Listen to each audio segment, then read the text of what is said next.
మీ ఎలాంటి వ్యాపార ప్రకటనలకైనా వెంటనే మా ఛానల్ సంప్రదించండి. ప్రస్తుతం మనతో పాటు ప్రముఖ ఆధ్యాత్మికవేత్త, జ్యోతిష వాస్తు పండితులు, లలితాదేవి ఉపాసకులు బ్రహ్మశ్రీ నానాజీ పట్నాయక్ గారు ఉన్నారు. గురువు గారితో మాట్లాడతారు. నమస్కారం గురువు. శ్రీమాత్రే నమః. విశేషంగా సింహరాశి వాళ్ళకి ఎలాంటి అదృష్టం వరించబోతుంది, ఎటువంటి విభాగాల్లో ఏ జాగ్రత్తలు తీసుకుంటే ఈ మాసం వెళ్ళి కలిసి వస్తుంది?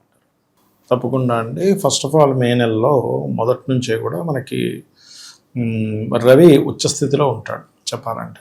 సో వీళ్ళకి కొంచెం ఉచ్చస్థితిలో అంటే లగ్నాధిపతి అనుకుంటే రాశ్యాధిపతి అనుకోండి, ఉచ్చస్థితిలో ఉండడం మంచిదే. లగ్నంలో కేతువు, సప్తమ రాహువు, అష్టమ స్థానంలో శని కుజుడు కలుస్తుంటే ఆ యొక్క కుజుడు భాగ్యస్థానంలో 12వ తేదీ వస్తూ ఈ రవి బుధులు ఇద్దరు కూడా దశమ స్థానంలోకి అంటే వృషభ రాశిలోకి సంచరిస్తున్నాడు. దశమంలోకి శుక్రుడు కూడా 10, 14వ తేదీ లాభంలోకి వస్తున్నాడు, వచ్చి గురువుని కలుస్తున్నాడు. మరి ఈ యొక్క గ్రహస్థితిని అనుసరించి వీరికి ఎలా ఉండబోతుంది మే మాసంలో అనేటువంటి విషయాలు చెప్తుంది నేనైనప్పటికీ చెప్పిస్తుంది సాక్షాత్ లలితా అమ్మవారిగా భావిస్తూ ఆ లలితాంబిక అమ్మవారి యొక్క అనుగ్రహం పరిపూర్ణంగా కలగాలని మనస్ఫూర్తి కోరుకుంటూ ఇక్కడ గమనించినట్లయితే ఉన్నత పదవులు అనుకోండి, ఒక పేరు ప్రఖ్యాతలు రావడం అనుకోండి, పుణ్యక్షేత్రాలకు వెళ్ళడం అనుకోండి, కొంచెం వీళ్ళు అనుకున్న సంకల్పం నెరవేరడానికి రవి ఉచ్చస్థితిలోకి వెళ్ళడం అనేటువంటిది మంచిది చెప్పాలంటే ఈ మాసంలో మొదటి 14 రోజులు కూడా. అయితే ఎంతైనా రాశిలో కేతు ఉన్నందుకు కొంచెం తెలియని వైరాగ్యం, ఆటంకాలు ఇవి ఏర్పడుతూ ఉంటాయి చెప్పాలంటే. అయితే వీరికి ధనపరమైనటువంటి విషయంలో ఈ మాసంలో బుధుడు, ద్వితీయ లాభాధిపతి అయిన బుధుడు రవితో భాగ్యస్థానంలోని, అదే రవితో జర్నీలో దశమ స్థానంలోనే ఉన్నాడు కాబట్టి వ్యాపారమైన, గవర్నమెంట్ ఉద్యోగం చేసేవారికైనా సరే, నార్మల్ ఉద్యోగం చేసే వాళ్ళకైనా సరే కొంత ఫైనాన్షియల్గా గ్రోత్ అయితే ఇస్తాడు ఇక్కడ సింహం వారికి చెప్పాలంటే. అయితే ఇంకా బాగా గ్రోత్ రావాలంటే విష్ణు సహస్రనామాలు, సూర్య నమస్కారాలు చేసుకుంటే అంటే వాళ్ళ పర్సనల్ చార్ట్లో ధనాన్ని ఆటంకపరిచేటువంటి మహాదశలు, అంతర్దశలు నడుస్తుంటే మనం ఏం చేయలేం కదా, అది కొంచెం చూపిస్తుంది. ఇక వీరికి కొత్త అగ్రిమెంట్స్ అవ్వడం అండ్ అదేవిధంగా వివాహం విషయంలో ఎవరైనా అంటే సిబ్లింగ్స్ యొక్క సపోర్ట్ మూలంగా కొంతవరకు వివాహ సంబంధించిన ముందుకు కదలడం అనేటువంటి చూపిస్తుంది. అయితే ఈ సింహం వారికి చతుర్థ భాగ్యాధిపతి అయినటువంటి కుజుడు అష్టమ స్థానంలో శనితో ఉన్నాడు కాబట్టి 12వ తేదీ వరకు స్టూడెంట్స్ అయితే ఏదైనా విద్యా విషయంలోని మరియు ఈ రియల్ ఎస్టేట్ రంగాల్లో ఉండేటువంటి వారు ఏదైనా భూమిని తీసుకునే విషయంలో, రైతులు వాళ్ళ పంటల విషయంలో, మామూలుగా యువకులు కాస్త వాహనం మీద వెళ్ళేటప్పుడు వేగం అనేటువంటిది పనికిరాదు, ఎక్కువ వేగం మీద వెళ్ళకూడదు. ఎందుకంటే ఇక్కడ కుజుడు భాగ్యాధిపతి, చతుర్థాధిపతి, రాజయోగ కారకుడు. ఈ రాజయోగ కారకుడు ఎప్పుడైతే అష్టమంలో శనితో ఉన్నాడో, పాపగ్రహంతో, పాప ఫలితాలు ఇచ్చే గ్రహంతో, క్రూర గ్రహాలతో ఉన్నాడో, ఇది వాహన ప్రమాదాలని, జల ప్రళయాలని, జల ప్రమాదాలని చూపిస్తూ ఉంటుంది. అంటే జలం దగ్గరికి వెళ్ళి అక్కడేదో ఇబ్బంది రావడం. కాబట్టి వీలైనంత మట్టుకు యువకులు, ఎందుకంటే కుజుడు యువకులకు కారకుడు, యువకులు ఈ గ్రహంతో ఉన్నందుకు కొంచెం ఈ విషయంలో జాగ్రత్తగా ఉండాలి.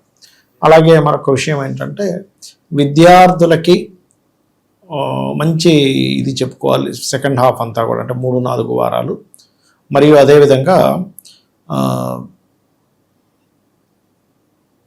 గతంలో ఏదైనా ఫలానా ఇన్వెస్ట్మెంట్ చేశాను, గోల్డ్ ఏదో కొన్నాను, చాలా ఎక్కువ రేటుకు పెట్టుకునేసాను, మళ్ళీ నాకు ఇంకా రేట్ వస్తుంది రాదా అనుకొని దాని మీద క్యాష్ చేసుకుందాం, కొంచెం రేట్ వస్తే బాగుండు అనుకునేటువంటి వారికి ఇక్కడ కొంచెం ఆపర్చునిటీ దొరుకుతుంది చెప్పాలంటే సింహం వారికి.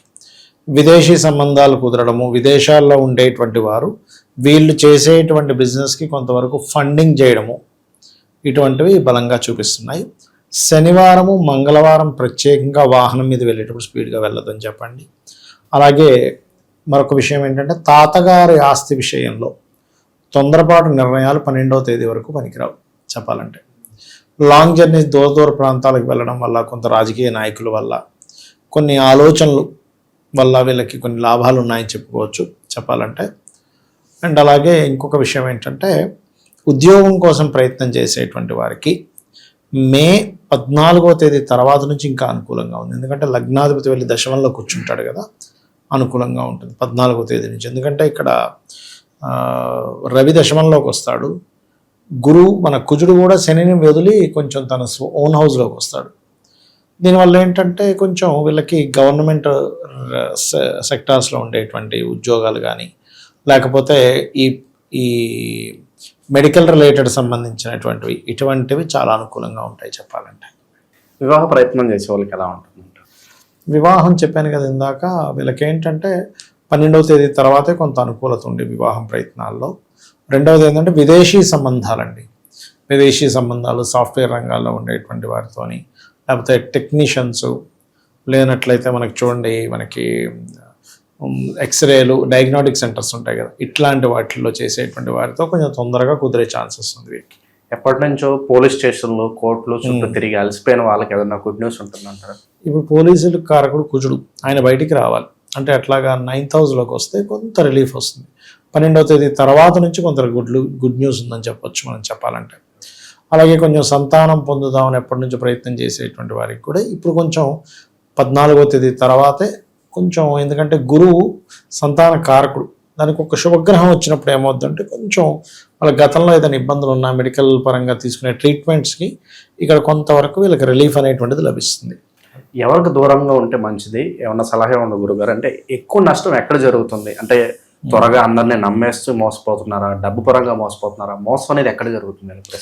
ఇప్పుడుండే గ్రహస్థితి అంటే మీరు ఎవరికి దూరం దేనివల్ల మోసం అనేది వాళ్ళ పర్సనల్ చార్ట్ ఉంటుందండి. ఇప్పుడుండే గోచారం మాత్రం వాహనం మీద వెళ్ళేటప్పుడు ఆకస్మిక సంఘటన ఇక్కడికి వెళ్తే సడన్గా ఏదైనా జరుగుతుంది అనుకునే విషయాలకి జాగ్రత్తగా ఉండాలి. ఎందుకంటే అష్టమ శని నడుస్తూ శనిని కంట్రోల్ చేస్తున్న కుజుడు మళ్ళీ అష్టమంలోనే ఉన్నాడు. ఆ రెండు వ్యతిరేకమైనటువంటి డిఫరెంట్ ఎనర్జీస్ అవి. కాబట్టి ఇటువంటి విషయాల్లో ఈ జాగ్రత్త తీసుకోవడం మంచిది.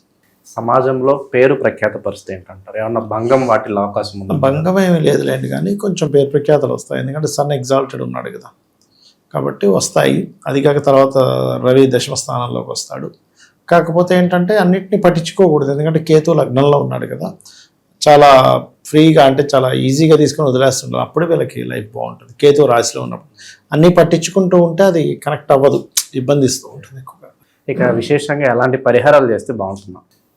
ఎటువంటి పరిహారాలు చేస్తే బాగుంటుంది అంటే వీళ్ళకి ఎక్కువగా దక్షిణామూర్తి ఆరాధన, కాలభైరవుడి యొక్క అష్టకము, శనికుజ గ్రహాల దగ్గర దీపారాధన, కాస్త గోవులకి క్యారెట్స్ బెల్లం తినిపించడము, కొంచెం ఉదయం నిద్ర లేచిన వెంటనే గణపతిని ధ్యానం చేసుకోవడం చేస్తే మంచిది. అలాగే ఇంకొక విషయం ఏంటంటే ఎప్పుడైనా సరే అష్టమ శని నడిచేటప్పుడు, పర్టికులర్ అష్టమ శని కానివ్వండి, అర్ధాష్టమ శని కానివ్వండి, ఏలినాటి శని కానివ్వండి, నడిచేటప్పుడు ఓం అనాకలిత సాదృశ్య చుబుక శ్రీ విరాజితాయ నమః చేసుకోవడం మంచిది ప్రధానంగా. మరియు నూనె ఉంటుంది కదండి, ఆయిల్, ఈ ఆయిల్ని టెంపుల్స్లో మన వీళ్ళకి ఇది దీపారాధన కోసమనో లేకపోతే వంట నూనె అయితే కనుక టెంపుల్లో మనకి ఆలయంలో ఈ ప్రసాదాలు అవి చేస్తుంటారు, వాటికి కనుక ఇచ్చినట్లయితే శని ప్రభావం దైవ కైంకర్యం కోసం వాడారు కాబట్టి ఆ యొక్క దోషం అనేటువంటి తగ్గుతుంది. ఓవరాల్గా ఈ రాశి వాళ్ళకి ప్రస్తుత గ్రహస్థితి ఏ విధంగా ఉందో మంచి విశ్లేషణ అందించారు. ధన్యవాదాలు. శ్రీమాత్రే నమః.